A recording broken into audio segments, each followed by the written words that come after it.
रामायण वाल्मीकि द्वारा रचित संस्कृत महाकाव्य है। रामायण में हर एक चरित्र से कुछ न कुछ शिक्षा अवश्य प्राप्त होती है। रामायण की सबसे बड़ी सीख है कि बुराई कितनी भी शक्तिशाली या बड़ी क्यों ना हो, लेकिन सच्चाई की ही जीत होती है। ये सब तो आप लोग रामायण के बारे में जानते ही होंगे, लेकिन आज हम आपको जो बात बताने जा रहे हैं वो शायद ही आपको पता होगी। क्या आप जानते हैं कि रामायण में छिपा है आपकी और हमारी हर समस्या का हल? जी हाँ, आज मैं आपको रामचरितमानस की रामशलाका प्रश्नावली के विषय में बताने जा रहा हूँ। उसके बारे में जानकर आपको बहुत आश्चर्य होगा।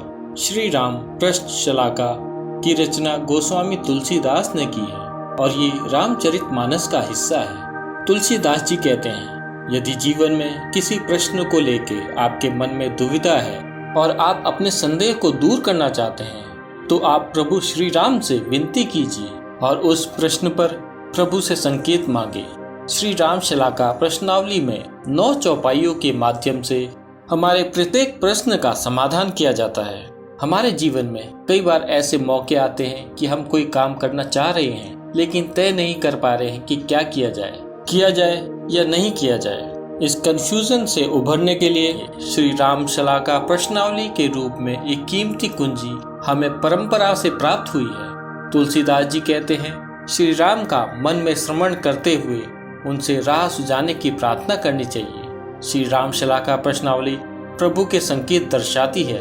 पवित्र श्री रामशलाका से हमें सच्चा मार्गदर्शन प्राप्त होता है।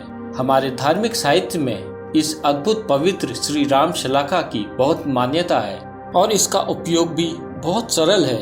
आइए जानते हैं कि पवित्र श्री रामशलाका का कैसे उपयोग करें। सर्वप्रथम भगवान श्री रामचंद्र जी और भगवान हनुमान जी का श्रद्धा पूर्वक ध्यान करें और उस प्रश्न के बारे में सोचें जिसको लेकर मन में दुविधा है, ताकि प्रभु आपका मार्गदर्शन करें। ध्यान रखें, आपका प्रश्न स्पष्ट होना चाहिए। पूर्ण श्रद्धा और विश्वास के साथ रामायण में रामशलाका प्रश्नावली वाला पेज खोल लें। इसके बाद आप रामशलाका में बने छोटे छोटे अक्षर वाले 225 खानों को देख लें, क्योंकि इन्हीं में से किसी एक खाने में आपको अपनी आंखें बंद करके एक अक्षर का चयन करना है।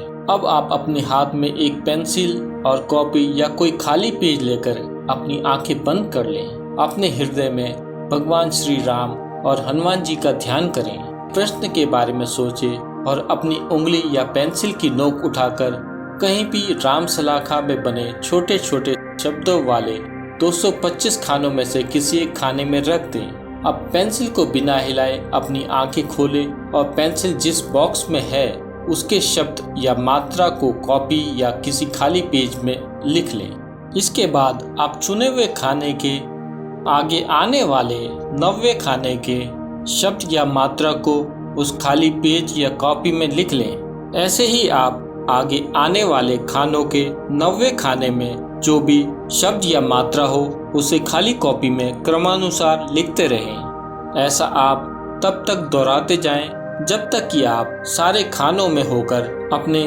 सबसे पहले वाले खाने में न पहुंच जाएं जहां से आपने शुरुआत की थी। इसके बाद आप इन अक्षरों और मात्राओं को जोड़ लें। इनको जोड़कर रामचरितमानस की एक चौपाई बनेगी और इस चौपाई में ही आपके प्रश्न या समस्या का हल छिपा है। वैदिक काल से ही इस विद्या का प्रयोग किया जाता रहा है। रामचरितमानस प्रश्नावली का प्रयोग करते समय ध्यान रखने योग्य बातें। रामचरितमानस प्रश्नावली का प्रयोग स्नान करके और स्वच्छ हाथों से अपने मंदिर में बैठकर करें। प्रभु का मार्गदर्शन पाने के लिए आपको भगवान राम और हनुमान जी में अटूट श्रद्धा होनी चाहिए। प्रश्न करने से पहले भगवान का ध्यान अवश्य करें। आप उन्हीं सवालों को करें जो आपके लिए बहुत जरूरी हो। व्यर्थ के सवाल ना करें। एक ही प्रश्न को बार बार ना पूछें, अन्यथा आपको सही समाधान नहीं मिल पाएगा। अगर आप में से कोई श्री रामशलाका प्रश्नावली के बारे में जानता है तो हमें कमेंट करके जरूर बताएं और अपने अनुभव भी शेयर करें।